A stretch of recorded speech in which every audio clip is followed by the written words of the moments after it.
Bonito que podemos estar aquí hoy, en esta mañana. Hoy vamos a hablar de un tema que tiene que ver con el velo que estaba puesto para dividir el santuario en la parte de entre el lugar santísimo y el lugar santo. Y el tema es más allá del velo. A veces lo cantamos y a veces entendemos un poquito lo que estamos cantando, pero nunca entenderemos completamente lo que pasa más allá del velo. Es algo precioso. Lo que pasa en el lugar santísimo de la presencia de Dios. Y creo que no lo entenderemos nunca hasta que estemos allá. Y estando allá, seguiremos sin entenderlo porque Dios es tan grande. Este velo que separaba en el templo, donde estaba el arca de la alianza, donde estaba la presencia de Dios, separaba al mundo entero de Dios. Nadie entraba, era el lugar íntimo. ¿Te imaginas entrar en ese lugar secreto? Encontrarte con Dios. Ese lugar donde solo conoce el que va más allá del velo. Ahí en ese lugar no había corrientes de aire, no había entrada de luz, no había ventanas, no había... Eran paredes de bloque, de roca, de cantera, pesadísimas. No era ya el tabernáculo de la antigüedad cuando andaban en el desierto como unas tiendas, sino ya estaban en el templo cuando murió Jesucristo en la cruz. Y algo que pasó, que quiero que leamos, que la Biblia nos narra, de lo que pasó en el momento que Jesucristo muere en la cruz. Está en Mateo 27:50, si gusta nos ponemos de pie para leerlo y para orar, que el Señor nos guíe en esta reflexión del día de hoy. Y dice, en sus últimos momentos, cuando Jesús estaba en la cruz, cuando había consumado su obra, cuando estaba pagando por ti, por mí, por el dolor, por la enfermedad, por los pecados de nosotros. En sus últimos momentos, dice Mateo 26:50, que Jesús, habiendo otra vez clamado a gran voz, entregó el Espíritu. Otros evangelios dicen que dijo, en tus manos encomiendo mi espíritu. Y dice que el 51, he aquí el velo del templo se rasgó en dos, de arriba abajo. La tierra tembló y las rocas se partieron.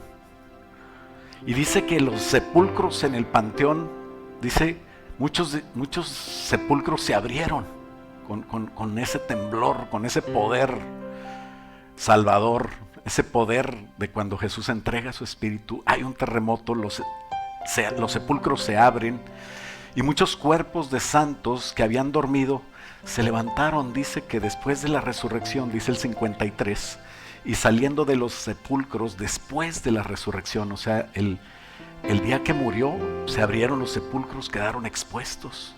Tal vez se veía los que estaban enterrados recientemente. Pero el domingo, cuando resucita, muy temprano en la mañana, dice que salían de los sepulcros los muertos que estaban ahí. Qué interesante, ¿no? Y después de la resurrección de él, de Jesús, vinieron a la santa ciudad, a Jerusalén, y se aparecieron a muchos. Acuérdese que los cementerios estaban fuera de la ciudad. En ese momento vuelve a hablar del momento de la muerte. Dice, el centurión, o sea, el jefe de los soldados romanos, y los que estaban con él guardando a Jesús, visto el terremoto y las cosas que habían sido hechas, dice, temieron en gran manera y dijeron, verdaderamente este era Hijo de Dios. Vamos a orar. Padre, en el nombre de Jesús, te damos gracias por la oportunidad, Señor, de meditar sobre las cosas, Señor, de la palabra de Dios, que el Espíritu Santo inspiró para que nosotros pudiéramos entender cosas preciosas y escondidas en ellas. Te pido, Señor, que hoy nos reveles más, que nos reveles más de lo que podemos hacer en nuestra vida al nosotros ejercer, Señor, todos los derechos y todos los beneficios de la cruz del Calvario para nosotros. Te lo pedimos en el nombre de Cristo y todos decimos, amén. Puedes tomar asiento. Qué hermoso que cuando el Señor Jesús murió, podemos predicar todos los domingos de todo el año, de todos los años, y no terminaríamos de ver toda la maravillosa obra de Jesús. Y qué hermoso no solamente saber y gozarnos con escuchar, sino aplicarlo en nuestra vida. El velo es algo que era confeccionado y diseñado por Dios desde antes de que estuviera el templo, desde el momento que el pueblo de Israel salió. Y hay una historia del velo. El primer punto es la historia del velo. Este velo fue idea de Dios para poder estar en medio de su pueblo, aunque su pueblo no se merecía que estuviera ahí. Porque Dios, a pesar de nuestro pecado, a pesar de nuestras cosas, Él quiere estar con nosotros y está esperando que nosotros querramos estar con Él también. Y el velo, ¿cómo era? ¿Para qué se usaba? En el templo de Jerusalén estaba toda la actividad del pueblo de Israel y de muchas partes, muchos otros pueblos. La atención, como ahora, está puesta en Jerusalén, en muchas noticias y en muchas cosas. En aquel entonces, Jerusalén era el centro de la vida judía, de la vida del pueblo de Dios, no solamente políticamente hablando, pero también religiosamente. Y todos iban desde donde estuvieran a este lugar para acercarse a Dios. De acuerdo con la ley de Moisés, ellos deberían de ir a las fiestas a Jerusalén, si era posible para ellos, y se llevaban en el templo a cabo los juicios, las ofrendas, los sacrificios, y traían sus corderitos y traían sus ofrendas a la presencia de Dios. Todo el mundo acudía al atrio. El templo era de tres partes básicas o grandes divisiones, y estaba el atrio, el lugar de afuera, donde todo el mundo podía verlo. Y es parecido al nuestro cuerpo, ¿verdad? Nosotros somos espíritu, alma y cuerpo. Y todo el mundo puede ver nuestro cuerpo, nos puede juzgar, puede saber de qué color a lo mejor somos, más o menos la estatura, si estamos gorditos o flaquitos. Y lo guapo que somos se ve, ¿verdad? Amén. Pero no todos conocen el alma. No todos conocen lo que pensamos, lo que amamos, lo que queremos, lo que es nuestros sueños, nuestras maneras de tomar decisiones, nuestra manera de pensar de muchas de las cosas que existen. Eso solamente ya teniendo un poquito más de intimidad con alguien lo vas conociendo, ¿no? A veces le digo a mi esposa, pues no sé ni de qué tengo ganas, y ya me dice ella que tengo ganas de comer, ¿verdad? Qué bonito. Leer el menú y luego ya se lo paso y digo, ¿de qué tengo ganas, mi amor? Y ese es el resultado de tener comunión durante años con alguien que te empieza a conocer. Y yo creo que los maridos y esposas que están aquí, que tienen más de 10 años, ya saben de qué estoy hablando. Si no, no estuvieran juntos.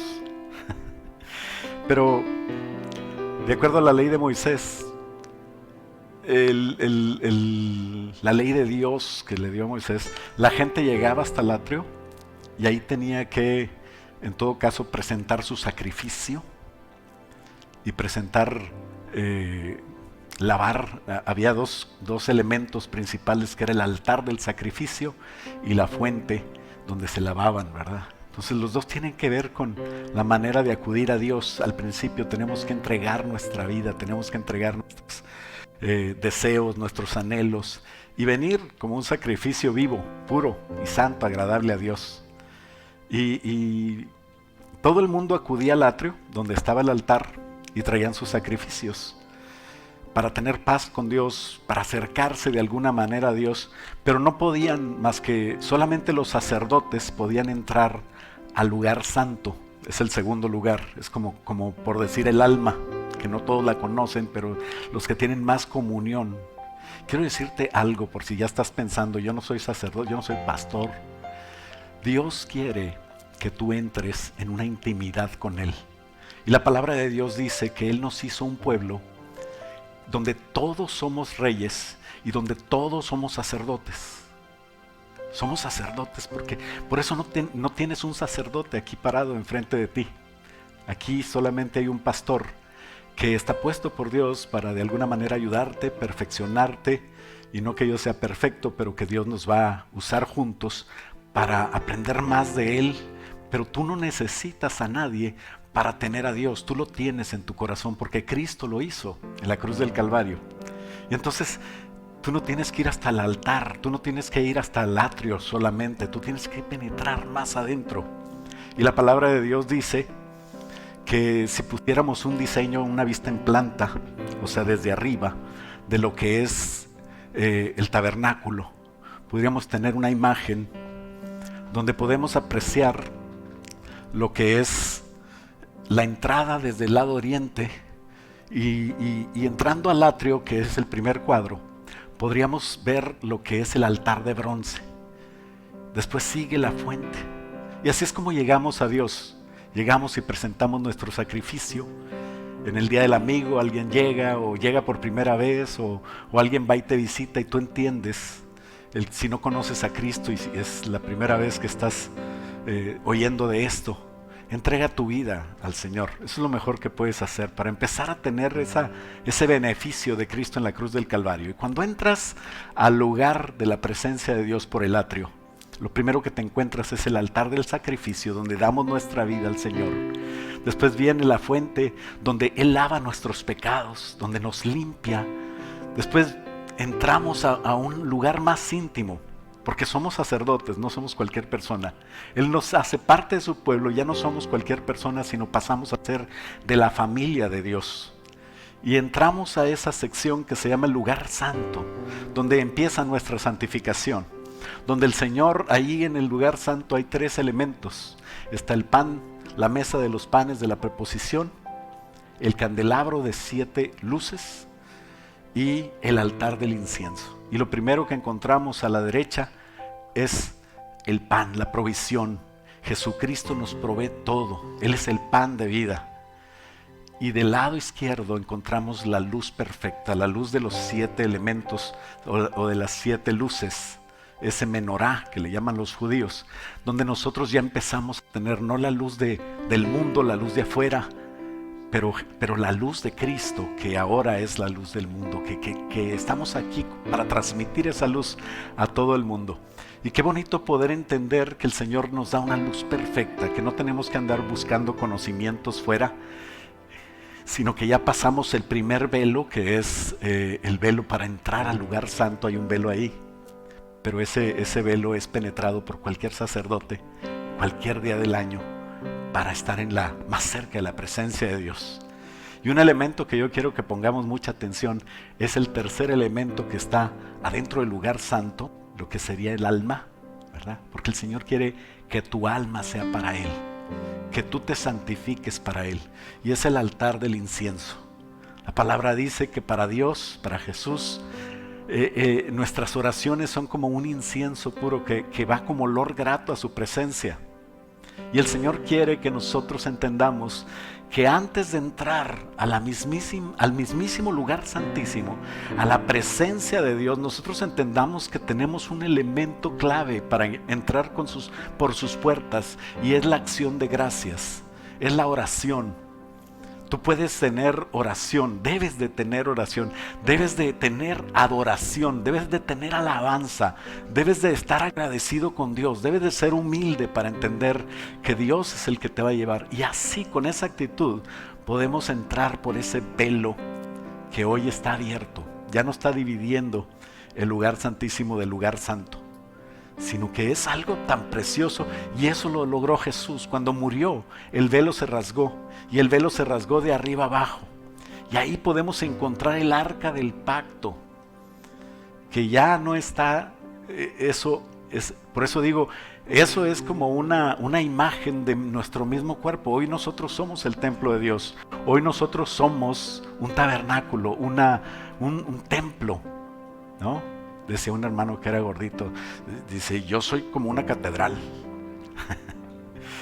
Pero lo importante es que tú entiendas que muy dentro de ti, en tu espíritu, el Espíritu de Dios mora si tú le aceptaste. Por eso digo, si no lo has hecho, tienes que hacerlo. Es lo más precioso que te puede pasar en la vida. Eso que tiene que ver con el lugar santísimo, era la tercera cámara, la de más adentro. Pero nadie en la antigüedad, antes de Cristo, antes que Cristo muriera, nadie podía entrar a ese lugar. Hebreos 9 dice que en el templo había un velo que separaba el lugar santísimo donde moraba la presencia de Dios del resto del templo y del resto del mundo. Y quiere decir que el lugar de la presencia de Dios estaba separado del lugar donde moraban los hombres, y esto pasó desde Adán y Eva. Adán tenía una preciosa comunión con Dios, ellos estaban compenetrados. Alguien dice, bueno, es que Adán hablaba con Dios. Yo pienso que era más que hablar, yo pienso que era como un pensamiento de Adán, ya Dios lo sabía y ellos se comunicaban a través de emociones, y no es telepatía, es algo mucho más. Dios estaba en ellos, ellos eran sin pecado, ellos eran perfectos, pero cuando vino el pecado, eso separó a Adán y a Eva de Dios, y con ello nosotros heredamos esa separación, esa tristeza, ese pecado.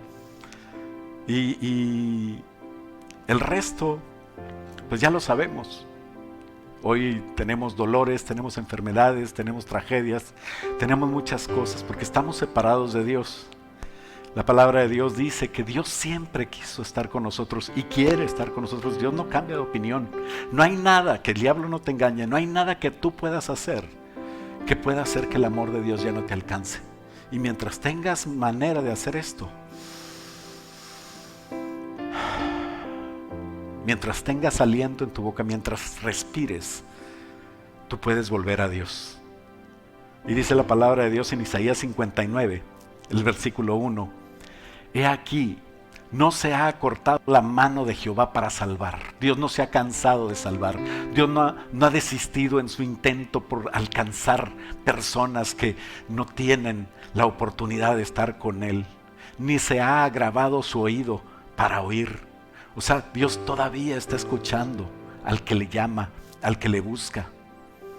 El problema, dice el versículo 2, pero nuestras iniquidades han hecho división entre nosotros y nuestro Dios. Nuestros pecados han hecho ocultar de nosotros el rostro para no oír. Y por eso estaba ese velo. Por eso estaba separado Dios del mundo. Y el sacerdote solamente una vez al año podía traspasar ese velo con permiso de Dios, según la ley de Moisés. Éxodo 30 dice eso, Hebreos 9 lo ratifica. Una vez al año podía entrar ante la presencia de Dios, y entraba en nombre de todo Israel y en nombre de todos los que se habían unido a Israel, el día que le llaman el día de la Pascua. Levítico 16 dice las instrucciones de cómo debía ser. Y esto lo hacían desde que son pueblo, como les digo, desde que son pueblo erigieron el tabernáculo. Una vez llegaron a la tierra prometida, pasaron algunas cosas hasta que pudieron edificar el templo. Y Salomón lo llevó a cabo. Esa construcción tenía 30 codos de alto, dice Primera Reyes 6:2. Pero Herodes, un rey que fue un arquitecto y quería quedar bien con todos, con los judíos y con los romanos y con todos, ustedes saben, alguien de Herodes pues sabe que es así, y él aumentó a 40 codos, o sea 10 codos más, aproximadamente un poquito menos de 3 metros más la altura del templo. Hay un historiador que se llama Flavio Josefo y que es muy creíble, o sea, una buena fuente que no es bíblica, pero da muchos datos. Era un judío del primer siglo, contemporáneo de Jesús, y dice que este velo tenía aproximadamente 18 metros de altura, imagínate. Ahorita tenemos, yo creo que menos de 3 metros aquí, ¿no? Pues imagínate 6 veces más esto. Era altísimo. Y el velo no es como un velo de novia, ¿verdad? Que es algo así delgadito. Así le llaman velo, pero era una cortina espesa, hecha de 4 materiales mínimo, donde tenía el material era carmesí, azul, púrpura y lino fino torcido. Y dice que Flavio Josefo, que si pusieran 2 caballos a estirar este tipo de tela, uno para cada lado, dice, era imposible romperlo, no podrían rasgarlo. Éxodo dice que estaba hecho como le digo, de telas como azul, púrpura, carmesí y lino fino torcido, porque estaba separando al hombre, era espeso, no dejaba pasar la luz. Y solamente los santos sacerdotes de Dios podían entrar, más bien solamente el sumo sacerdote. Y todo eso es como un símbolo de Jesús, que era el único que podía entrar una sola vez. El sacerdote entraba una vez al año, pero nadie podía entrar en realidad. Entraba con permiso de Dios, pero sabes, nadie, por más santo que sea, por más buen sacerdote, por más buena persona, por más obras buenas que haga, nadie podía entrar a la presencia de Dios, porque no hay nada que nos pueda librar del pecado. No hay nada que nos pueda dar la oportunidad de entrar a Él. No hay cosas buenas que sirvan para entrar a Dios. Y entonces sucedió el hecho más grande y más precioso que nosotros podemos imaginar. Ese es el punto número 2. El hecho es que el velo se rompió. Es algo importante que Mateo, Marcos, Lucas lo hablan, lo dicen y lo especifican. Y también dice que nadie en la tierra lo hizo. Nadie en la tierra hubiera podido hacerlo si nosotros graficáramos o viéramos una imagen de cómo sería. Se rompió de arriba hacia abajo, se rasgó, algo arriba lo rasgó. No es como que alguien abajo lo pudo rasgar. Y fue el poder justiciero de Dios en el momento que Jesús expira y dice: Padre, en tus manos encomiendo mi espíritu. El poder de Dios rasgó el velo y se rompió en el momento preciso que Jesús pagó por tu pecado y por el mío. Ese momento de la muerte en la cruz, que pagó con precio hermoso, con precio de sangre, con precio incalculable, la culpa por el pecado que nos separaba de Dios. Jesús dijo: consumado es. Su obra, para lo que vino, para lo que nació, para lo que creció, había sido terminada. Y dice Mateo 27:50, otra vez, vamos a leerlo, dice: más Jesús, habiendo otra vez clamado a gran voz, entregó el espíritu, y he aquí el velo del templo se rasgó en 2 de arriba abajo. Así fue como se rasgó, como que el Espíritu Santo nos está aclarando que fue Dios el que lo hizo. Fue Dios el que se plació de ese sacrificio de Jesús y el que dijo: ok, acepto este pago por ti, por mí, por el pecado nuestro. Dice 2 Corintios 5:19 que el Señor estaba en Cristo reconciliando consigo al mundo, no tomándoles en cuenta a ti y a mí todos los pecados que tenemos. Y después nos encarga a nosotros la palabra de reconciliación. Nos encarga a nosotros que vayamos y llevamos esa buena noticia a otras personas. Por eso el hecho de que el velo se rompió nos da sentido a nuestra vida cristiana, porque tenemos la presencia de Dios. Desde el principio hemos cantado de la presencia de Dios, hemos cantado de ir más allá del velo, hemos cantado de anhelar su presencia, de querer estar con Él. El director de alabanza dice: no queremos salir de tu presencia. La persona que vino a los anuncios dice: estamos en presencia de Dios y qué hermoso es estar aquí. Y sabes, no salgas de la presencia de Dios. El Señor Jesucristo pagó su sangre preciosa. Es un costo muy alto como para nosotros salirnos de la presencia de Dios. Una vez que entendamos esto, debemos de vivir en su presencia. El velo se rompió y nos da sentido a nuestra vida. Y es la garantía del éxito, que podemos estar con Jesús, que no estamos solos, que ahora Jesús está con nosotros. el profeta iban los profetas y iban delante del rey, delante de ejércitos enemigos, delante de poderosos de la tierra.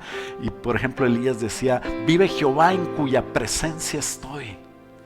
Porque cuando tú estás en la presencia de Dios, te da valor para hacer cosas que no podríamos hacer.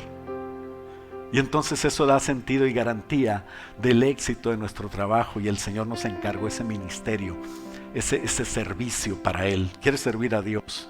Busca la manera de estar en su presencia y te va a llevar a hablar a otros de Él. ¿Y cómo se logra eso? La única manera es ir más allá del velo. Entender que yo tengo que caminar ese camino. Jesús abrió el camino, pero yo tengo que ir.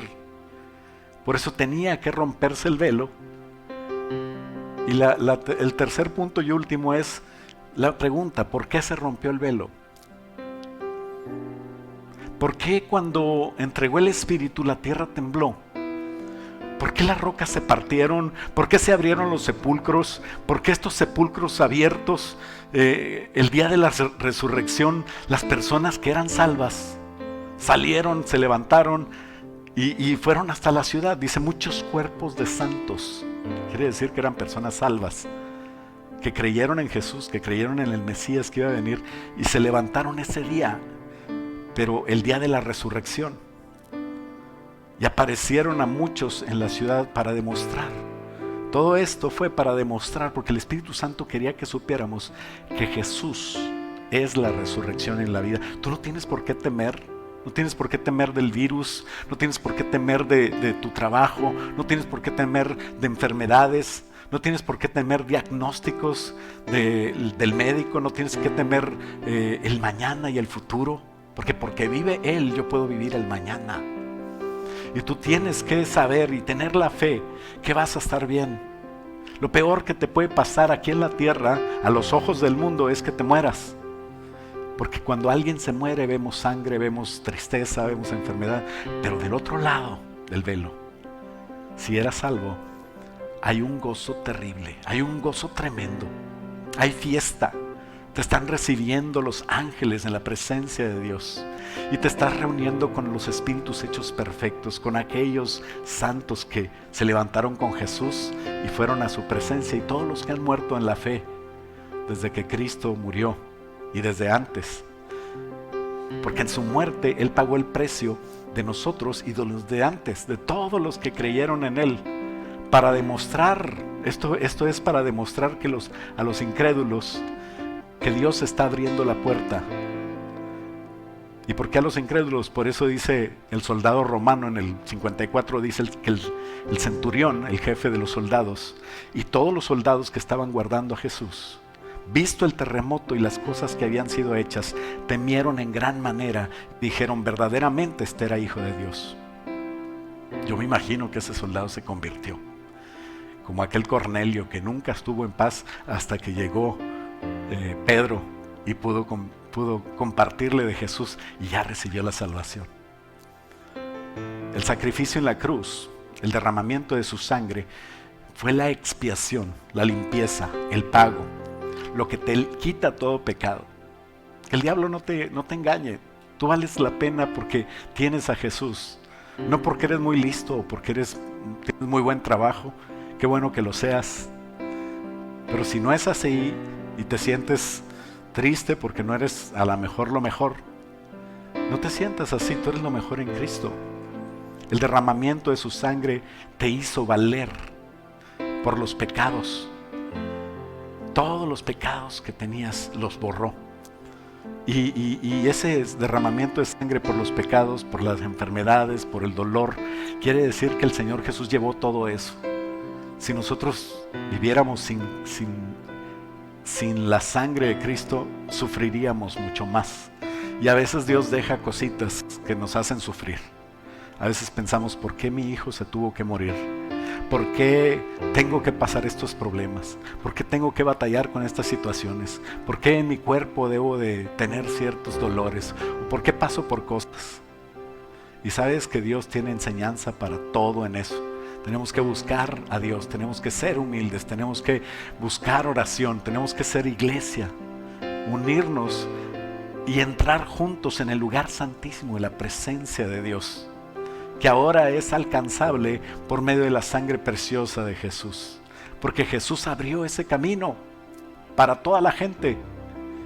Por eso es que nosotros debemos de amar a las personas que no tienen a Cristo también, no importa quiénes son, no importa lo malo o lo bueno que sean. Dios no nos mandó a juzgar, Dios nos mandó a decir, mira que hay un camino diferente, yo lo he caminado.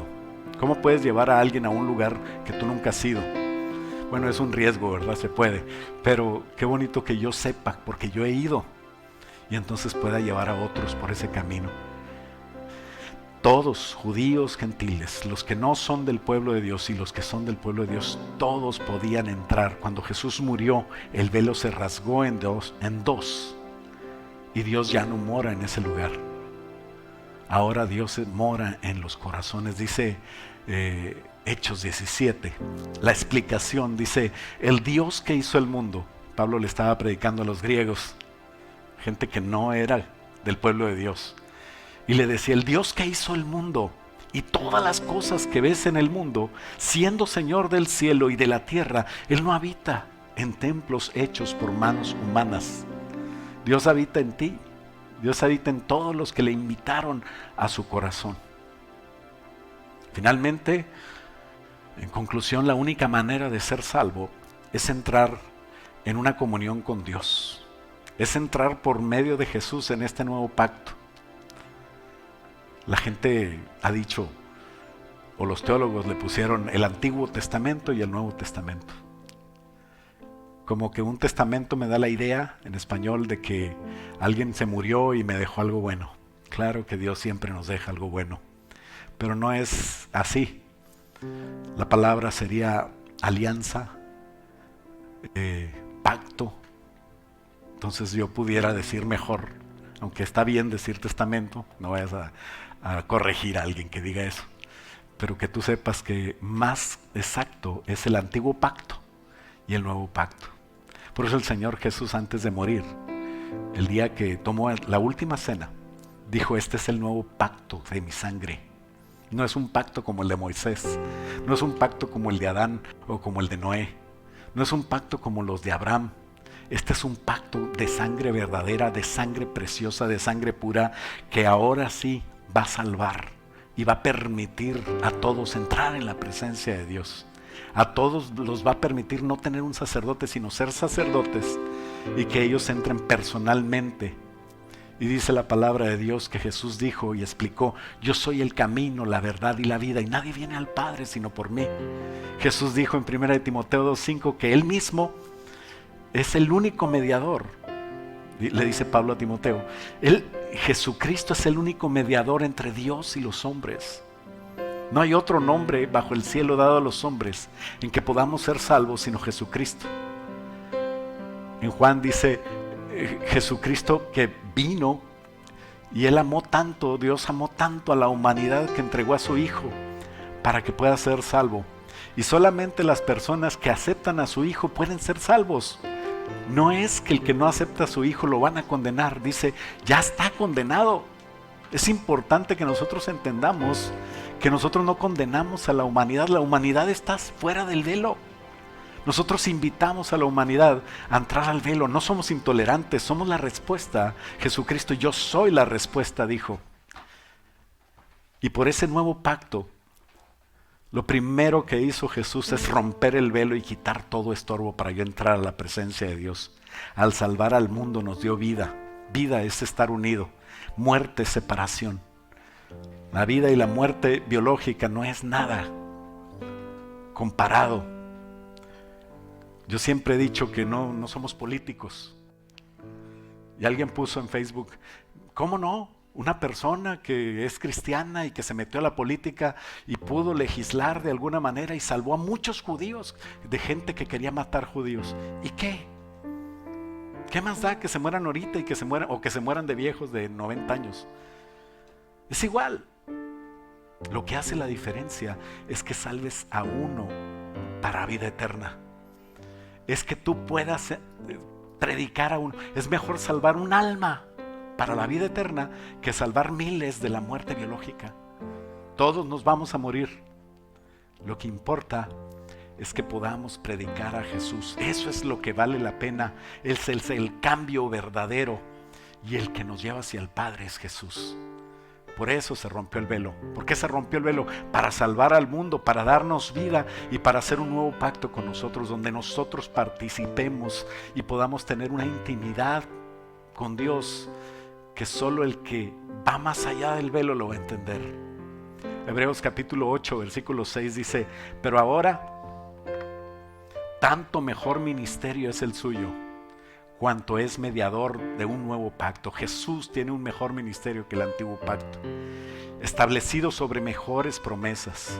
Porque si aquel primero hubiera sido sin defecto, pues no hubiera tenido necesidad de hacer un segundo.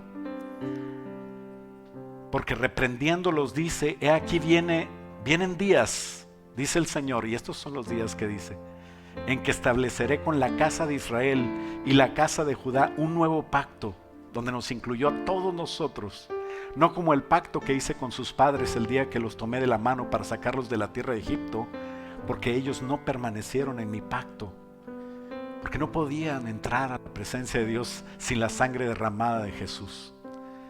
Y dice el versículo 10: por lo cual este es el pacto que haré con la casa de Israel después de aquellos días, dice el Señor, pondré mis leyes en la mente de ellos y sobre su corazón las escribiré, y seré a ellos por Dios y ellos me serán a mí por pueblo. Por eso es que ser ecumenista, aceptar todas las fes, todo lo que crean, las nuevas creencias, filosofías humanas, las vibras, o adorar a María, a Juan, a San Pedro le dicen, a San Pablo: tú eres santo también. Pero no podemos adorar a nadie más que a Cristo. Él es el único que murió y resucitó. Los que adoran a Mahoma, a Confucio, a Buda, todos y cada uno de los fundadores de religiones están muertos. Pero Cristo venció a la muerte misma, afirmando de una vez y por todas la verdad de su deidad, de su señorío, de que Él es verdaderamente Dios. Solo Jesucristo es el sumo sacerdote según el orden de Melquisedec para salvarnos a todos, no el orden levítico para salvar solamente a los judíos, sino que hoy todos podemos entrar en el lugar santísimo de la presencia de Dios a través del velo que fue roto, ir más allá del velo que es Él mismo. Porque ahora Cristo, entendemos que Cristo, cuando estaba vivo, Él decía: es necesario que el grano de trigo caiga a tierra y muera. Porque si no cae a tierra y no muere, no pasa nada. Pero si cae a tierra y muere y se deshace, puede llevar fruto. ¿Por qué? Porque es el cuerpo de Jesús el que era el velo. Y cuando el cuerpo de Jesús se rompe, se parte, empieza a traer vida. Ese rasgar del velo era Jesús, que debía de morir. Es nuestro velo. Y ahora Él quiere que entremos a través de su sacrificio. Y cada uno de nosotros entendamos lo santo que debo de ser. No porque tengo que aguantarme de cosas que no quiero hacer, sino porque vale la pena amar al Señor y estar ahí y no contaminarme. Por medio de partir su carne, por medio de ese sacrificio, entramos a su presencia y nosotros podemos entrar en su presencia ahora. Siempre. No salgas no esperes el culto del domingo para entrar a su presencia. Tú puedes entrar durante la semana. Tú puedes orar. Tú debes de orar. Tú debes de tener una devoción a Dios, adorar, cantarle a Él. Si no tienes muy buena voz, Él te oye a través de la sangre de Jesús y te oye hermoso. A lo mejor a tu esposo no le va a gustar, pero puedes buscar un lugar secreto donde tú entres con Dios y donde tengas una comunión con Él. Dice Hebreos 10, 19: así que, hermanos, teniendo libertad para entrar en el lugar santísimo, tenemos libertad por la sangre de Jesucristo, por el camino nuevo, dice el 20, y vivo que Él nos abrió a través del velo que es su carne. Y teniendo un gran sacerdote sobre la casa de Dios, que es Jesús, nuestro sumo sacerdote, podemos seguirlo hasta esa experiencia. Ningún sacerdote podía llevar a nadie a esa presencia de Dios, pero Jesús, el sumo sacerdote, nos quiere invitar a tener esa comunión, acercarnos con corazón, dice el 22, acerquémonos con corazón sincero, en plena certidumbre de fe, purificados los corazones de mala conciencia y lavados los cuerpos con agua pura. ¿Por qué no nos ponemos de pie y le decimos: Señor Jesús, tenemos la libertad de entrar por la sangre de Jesús, por el camino nuevo y vivo que Él nos abrió a través del velo, a través de ese sacrificio? Él rasgó ese velo por nosotros, y por esa rotura de arriba abajo, comprobando que fue Dios, tenemos libre acceso más allá del velo. No te quedes siempre en tu lógica, no te quedes siempre en lo que ves, que no te abrumen los problemas, que sepas que tú puedes ir más allá. El pecado nos aparta de la presencia de Dios, pero Dios, que es amor, dice: el amor cubre multitud de pecados y nos acerca a su presencia. Acércate confiadamente, que el diablo no te engañe. Por tanto, dice, teniendo un gran sumo sacerdote que traspasó los cielos, dice Hebreos 4:14, Jesús, el Hijo de Dios, retengamos nuestra profesión. Porque no tenemos un sumo sacerdote que no pueda compadecerse. Jesús te entiende de nuestras debilidades, sino uno que fue tentado en todo según nuestra semejanza, pero sin pecado. Por eso acerquémonos confiadamente al trono de la gracia para alcanzar misericordia y hallar gracia para el oportuno socorro. Señor, gracias, Padre, porque por ti, Señor, por tu sacrificio podemos ir más allá del cielo. Más allá del velo, Señor, podemos ir al lugar secreto, al lugar santísimo, a tu presencia preciosa. Señor, dile: quiero entrar en tu lugar santo. Ayúdame, Señor, a hacer tiempo durante la semana para buscarte a ti, para tener esa intimidad como tiene el esposo y la esposa, pero tener una intimidad contigo, Señor, espiritual, donde yo tengo una experiencia espiritual, donde tú te revelas a mí, Señor, y lo secreto tuyo, Señor, que solamente más allá del velo lo pueda entender, Señor. Ayúdame a entenderlo, ayúdame a entender que tengo que caminar hacia ti, que todos los días tengo que buscarte y que vayamos juntos más allá del velo, Señor. Nadie conoce al Padre sino Cristo, y quien se lo quiere revelar, Cristo. El Padre ama al Hijo y le muestra todo lo que sabe. Y por eso esas obras mayores que haremos, lo haremos, Señor, cuando estemos en ti. Señor, ayúdanos a no perdernos más. Dice el Señor: yo te he estado esperando, hijo mío, y tú has prometido y has querido estar conmigo, pero estás ocupado en tus cosas, estás ocupado en cuestiones que yo te podría ayudar si tú vinieras a mí. Te sigo esperando, te sigo anhelando, mi corazón te anhela.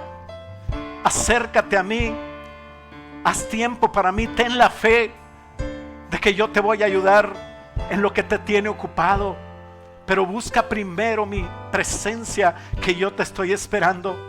Tú has dicho: yo te voy a buscar, pero no lo has hecho. Empieza a dar pasos hacia mí, dice el Señor. Padre, en el nombre de Jesús te pedimos, Señor, ayúdanos a hacer un voto, Señor, de estar delante de ti. Ayúdanos, Señor, a hacer un voto, Señor, de ir a tu presencia. Y en el nombre de Jesús, que podamos estar en ti, Señor. Tú en nosotros y nosotros en ti. Y que podamos, Señor, tener esa experiencia preciosa. Atrae, Señor, atrae nuestro corazón. Y que nuestro corazón se deje seducir por tu amor, por tu presencia. Padre, en el nombre de Jesús, bendigo a la gente que nos está viendo en línea, Señor. A la gente que nos verá en la grabación. Y Padre, a la gente que está aquí presente, ayúdanos a todos a entrar, Señor, en ese nivel de presencia, Señor, donde podemos verte a ti, donde podemos ver tu mano, donde podemos ver tus obras. Oh Señor, atráenos a ti.